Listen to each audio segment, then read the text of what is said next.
the search for the Wicked Witch. The soldier with the green whiskers led them through the streets of the Emerald City until they reached the room where the guardian of the gates lived.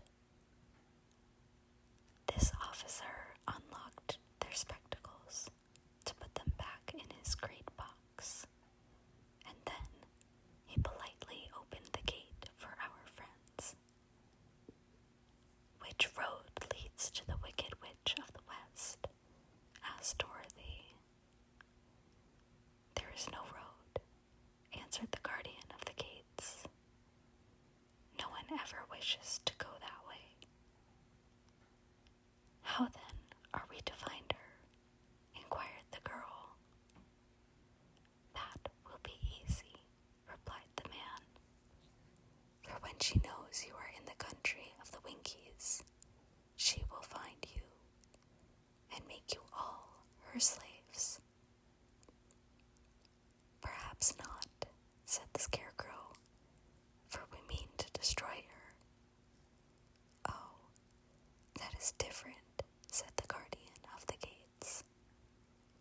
"No one has ever destroyed her before, so I naturally thought she would make slaves of you, as she has of the rest. But take care, for she is wicked and fierce, and may not allow you to destroy her.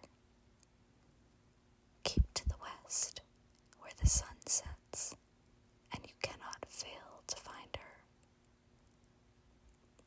They thanked him and bade him goodbye, and turned towards the west, walking over fields of soft grass, dotted here and there with daisies and buttercups.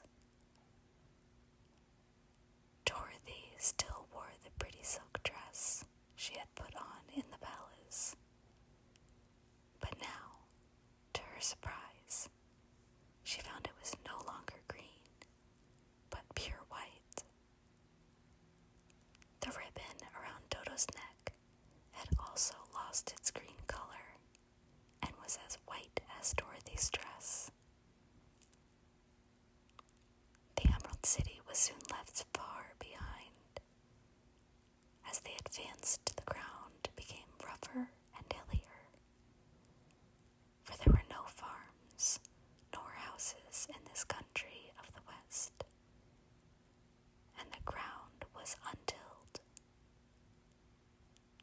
In the afternoon, the sun shone hot in their faces, for there were no trees to offer them shade. So that before night, Dorothy and Dodo and the lion were tired, and lay down upon the grass and fell asleep, with the Woodman and the Scarecrow keeping watch. Now the Wicked Witch of the West had but one eye, yet that was as powerful as a telescope, and she could see everywhere. So as she sat in the door of her castle, she happened to look around and saw Dorothy lying asleep, with her friends all about her. They were a long distance off, but the Wicked Witch was angry to find them in her country. So she blew upon a silver whistle that hung around her neck. At once there came running to her from all directions a pack of great wolves. They had long legs and fierce eyes and sharp teeth. "Go to those people," said the witch, "and tear them to pieces." "Are you not going to make them your slaves?" asked the leader of the wolves. "No," she answered. "One is of tin, and one is of straw. One is a girl, and another a lion. None of them is fit to work, so you may tear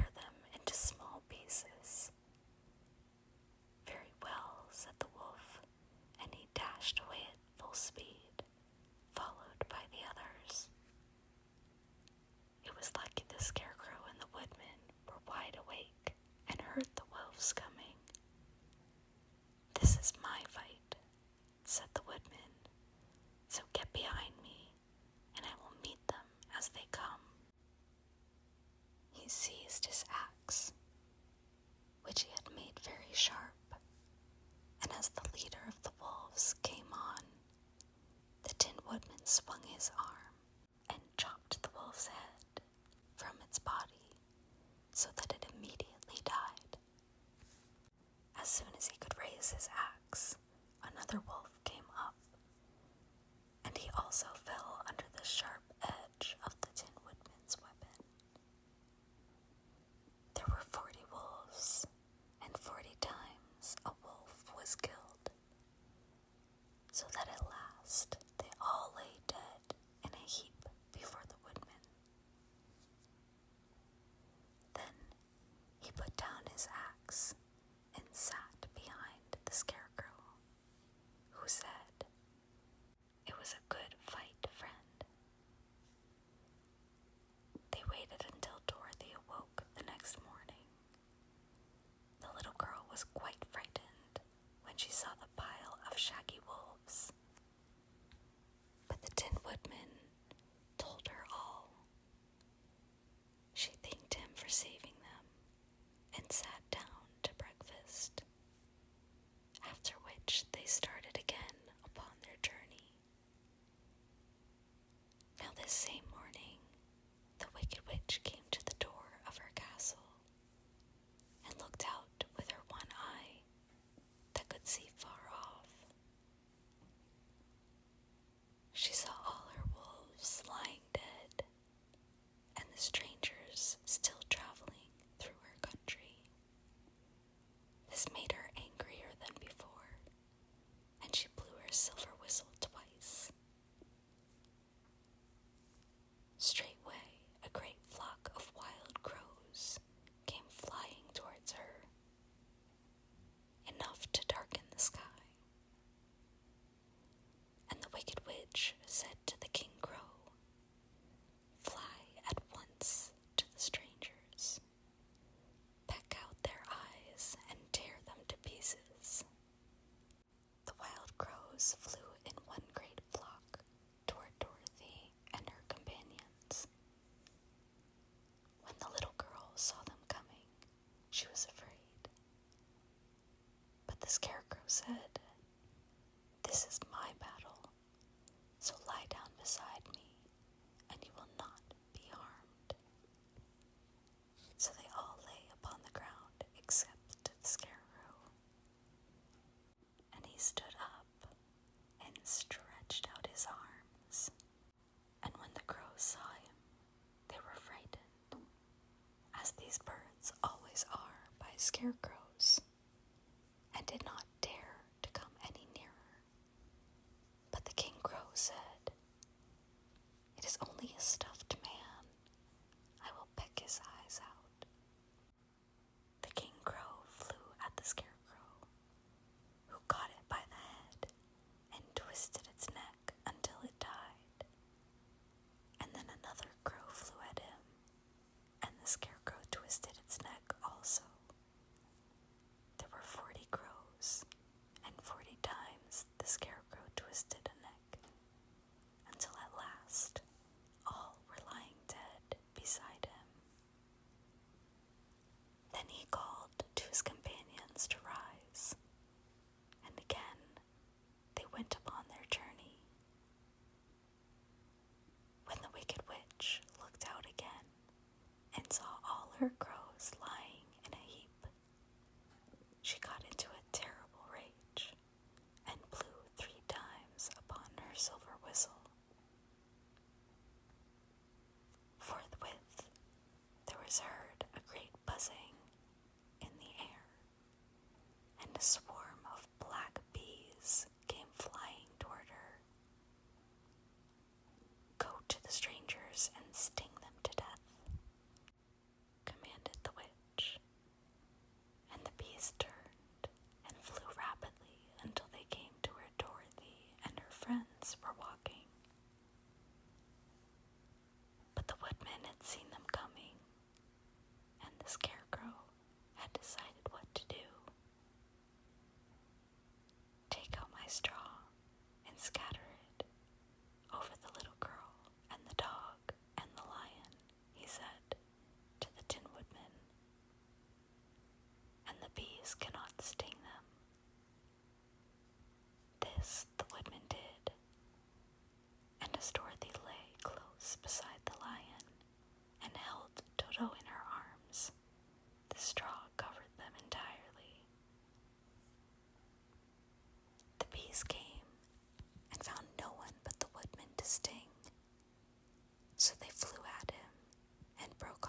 their stings against the tin without hurting the Tin Woodman at all. And as bees cannot live when their stings are broken, that was the end of the black bees, and they lay scattered thick around the Woodman like little heaps of fine coal. Then Dorothy and the lion got up, and the girl helped the Tin Woodman put the straw back into the Scarecrow again, until he was as good as ever. So they started upon their journey once more. The Wicked Witch was so angry when she saw her black bees in little heaps, like fine coal, that she stamped her foot and tore her hair and gnashed her teeth. And then she called a dozen of her slaves, who were the Winkies, and gave them sharp spears, telling them to go to the strangers and destroy them. The Winkies were not a brave people, but they had to do as they were told, so they marched away until they came near to Dorothy. Then the lion gave a great roar and sprang toward them, and the poor Winkies were so frightened that they ran back as fast as they could. When they returned to the castle, the Wicked Witch beat them well with a strap and sent them back to their work. After which she sat down to think what she should do next. She could not understand how all her plans to destroy these strangers had failed, but she was a powerful witch, as well as a wicked one, and she soon made up her mind how to act. There was in her cupboard a golden cap with a circle of diamonds and rubies running around it. This golden cap had a charm. Whoever owned it could call 3 times upon the winged monkeys, who would obey any order they were given. But no person could command these strange creatures more than 3 times. Twice already, the Wicked Witch had used the charm of the cap. Once was when she had made the Winkies her slaves, and set herself to rule over their country. The winged monkeys had helped her do this. The second time was when she had fought against the great Oz himself and driven him out of the land of the West. The winged monkeys had also helped her in doing this. Only once more could she use this golden cap, for which reason she did not like to do so until all her powers were exhausted. But now that her fierce wolves and her wild crows and her stinging bees were gone, and her slaves had been scared away by the cowardly lion, she saw there was only one way left to destroy Dorothy and her friends. So, the Wicked Witch took the golden cap from her cupboard and placed it upon her head. Then she stood upon her left foot and said slowly, "Epi, Pepi, Kaki." Next, she stood upon and said, "Hello, hello, hello." After this, she stood upon both feet and cried in a loud voice, "Sissy, sussy, sick." Now the charm began to work. The sky was darkened, and a low, rumbling sound was heard in the air. There was a rushing of many wings, a great chattering and laughing, and the sun came out of the dark sky to show the wicked witch surrounded by a crowd of monkeys, each with a pair of immense and powerful wings on his shoulders. One, much bigger than the others, seemed to be their leader. He flew close to the witch and said, "You have called us for the third and last time. What do you command?"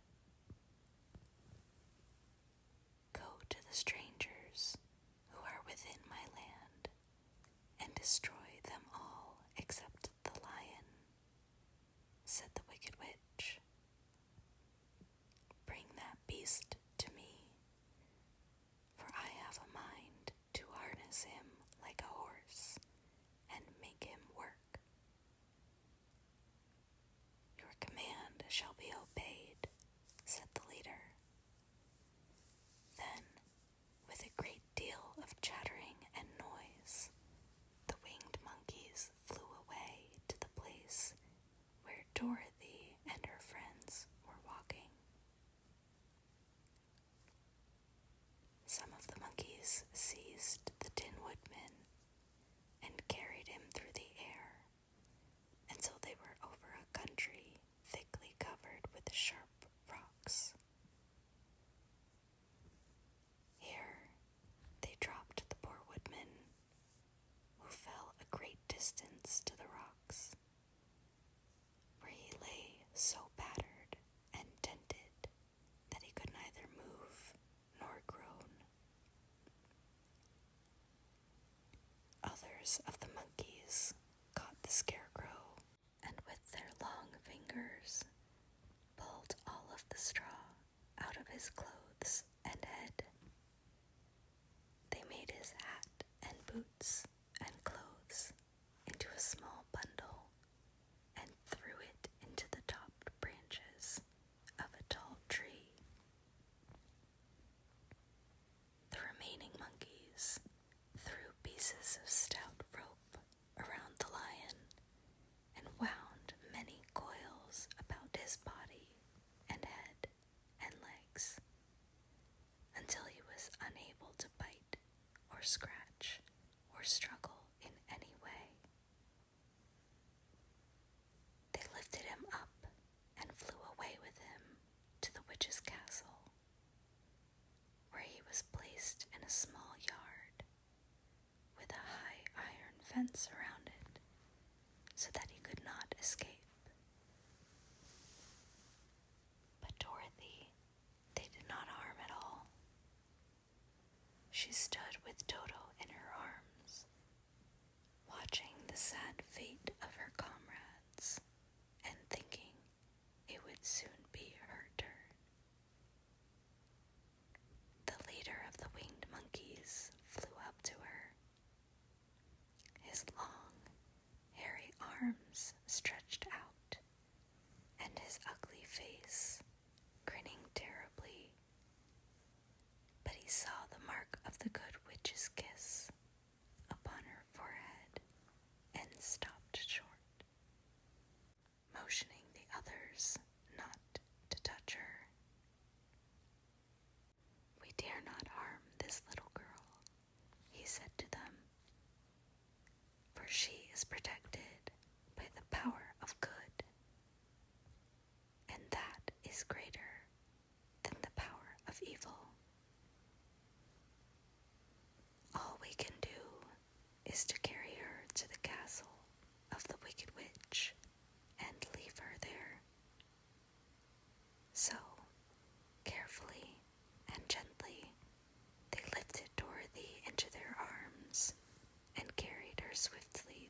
set her down upon the front doorstep.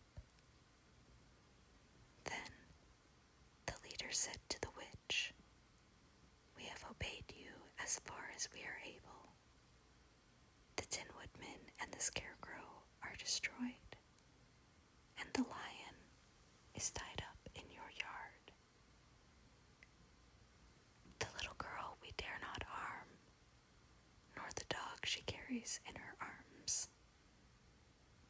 Your power over our band is now ended, and you will never see us again."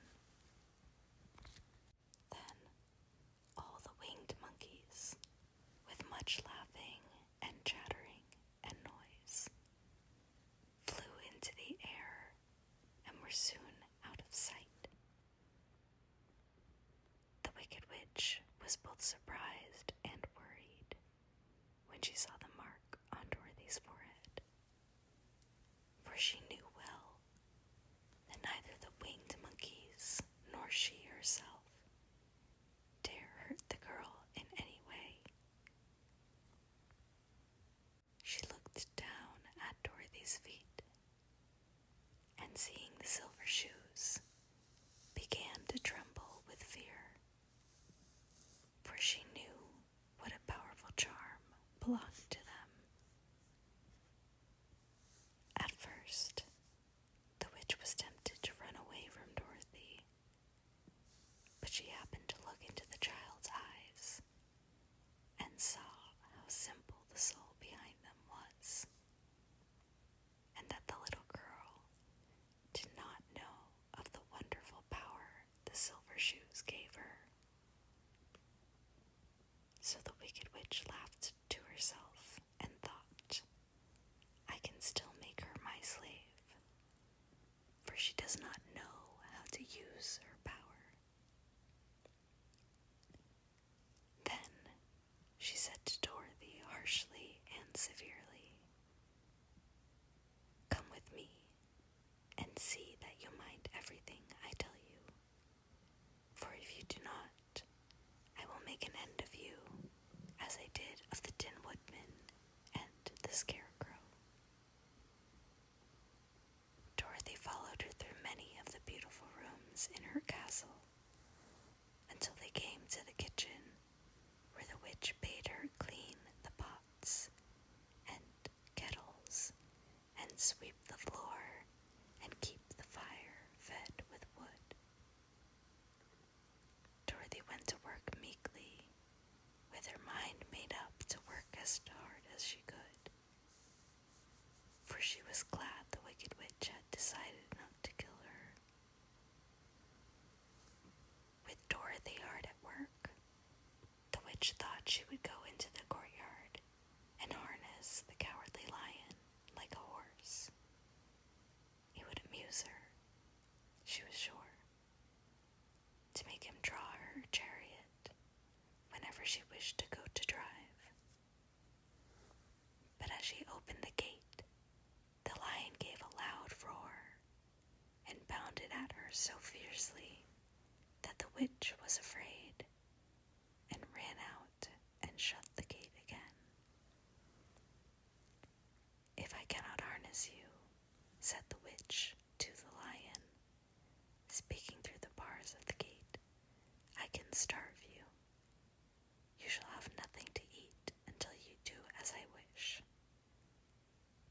So after that, she took no food to the imprisoned lion, but every day she came to the gate at noon and asked, "Are you ready to be harnessed like a horse?"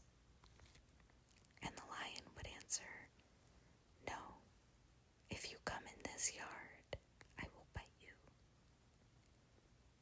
The reason the lion did not have to do as the witch wished was that every night, while the woman was asleep, Dorothy carried him food from the cupboard. After he had eaten, he would lie down on his bed of straw, and Dorothy would lie beside him and put her head on his soft, shaggy mane.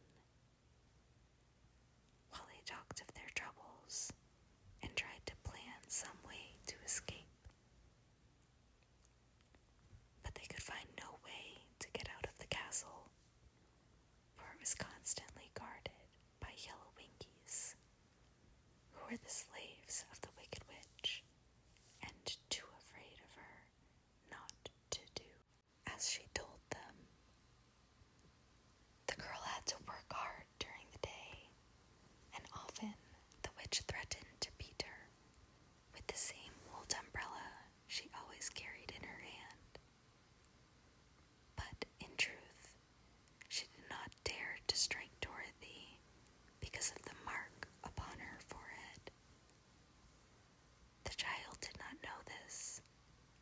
was full of fear for herself and Toto.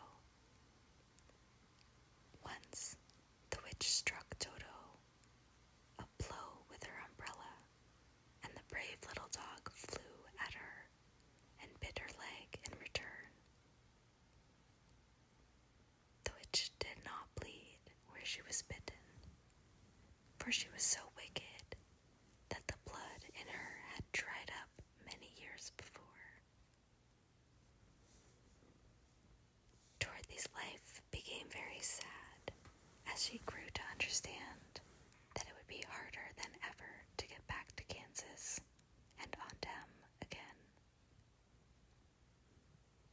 Sometimes she would cry bitterly for hours, with Toto sitting at her feet and looking into her face, whining dismally to show how sorry he was for his little mistress. Toto did not really care whether he was in Kansas or the land of Oz, so long as Dorothy was with him. But he knew the little girl was unhappy, and that made him unhappy too. Now the Wicked Witch had a great longing to have for her own the silver shoes which the girl always wore. Her bees and her crows and her wolves were lying in heaps and drying up, and she had used up all the power of the golden cap. But if she could only get hold of the silver shoes, they would give her more power than all the other things she had lost. She watched Dorothy carefully to see if she ever took off her shoes, thinking she might steal them. But the child was so proud of her pretty shoes that she never took them off, except at night when she took her bath. The witch was too much afraid of the dark to dare go in Dorothy's room at night to take the shoes, and her dread of water was greater than her fear of the dark, so she never came near when Dorothy was bathing. Indeed, the old witch never touched water, nor even let water touch her in any way. But the wicked creature was very cunning, and she finally thought of a trick that would give her what she wanted. She placed a bar of iron in the middle of the kitchen floor, and then, by her magic arts, made the iron invisible to human eyes, so that when Dorothy walked across the floor, she stumbled over the bar, not being able to see it, and fell at full length. She was not much hurt, but in her fall, one of the silver shoes came off, and before she could reach it, the witch had snatched it away and put it on her own skinny foot. The wicked woman was greatly pleased with the success of her trick, for as long as she had one of the shoes, she owned half the power of their charm, and Dorothy could not use it against her, even had she known how to do so. The little girl, seeing she had lost one of her pretty shoes, grew angry and said to the witch, "Give me back my shoe."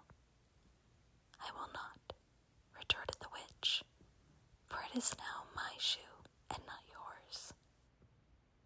"You are a wicked creature," cried Dorothy. "You have no right to take my shoe from me." "I shall keep it just the same," said the witch, laughing at her, "and someday I shall get the other one from you too." This made Dorothy so very angry that she picked up the bucket of water that stood near her and dashed it over the witch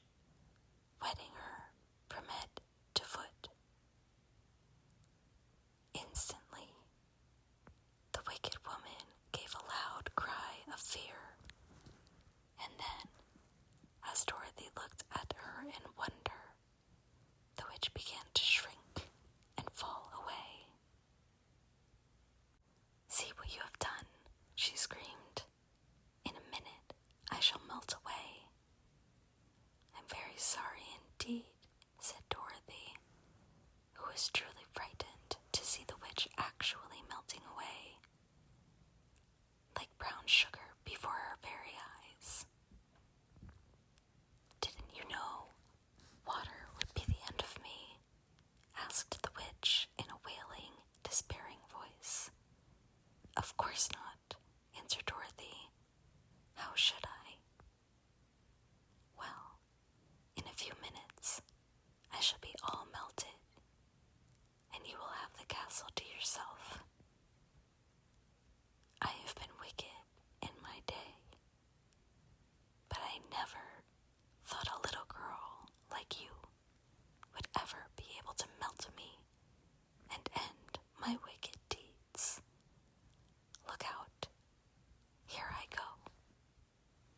With these words, the witch fell down in a brown, melted, shapeless mass, and began to spread over the clean boards of the kitchen floor. Seeing that she had really melted away to nothing, Dorothy drew another bucket of water and threw it over the mess.